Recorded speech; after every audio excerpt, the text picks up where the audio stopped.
Mythology is one of the oldest forms of human self-expression. Since the days of the cavemen, myths have been a fundamental part of human culture and belief. Aside from the creation myth, one of the oldest and most widely spread myths is the story of a great flood. Amazingly, there is a flood myth in nearly every culture in the world, from the American Indians to the Russians to the more well-known story of Noah's Ark.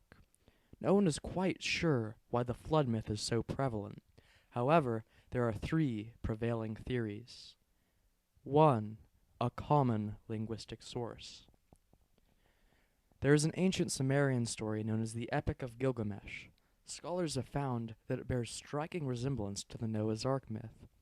There is a good chance that the Epic of Gilgamesh spread to create most of the flood myths which exist today. 2. A real flood.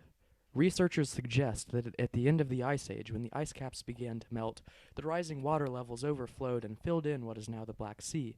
This would have been a massive flood and is in the same region as both the Epic of Gilgamesh and Noah's Ark, as well as other myths such as the myth of Deucalion.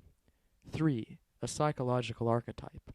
The esoteric psychologist Carl Jung theorized on the existence of the subconscious archetype, a sort of shared ancestral memory which exists within all humans.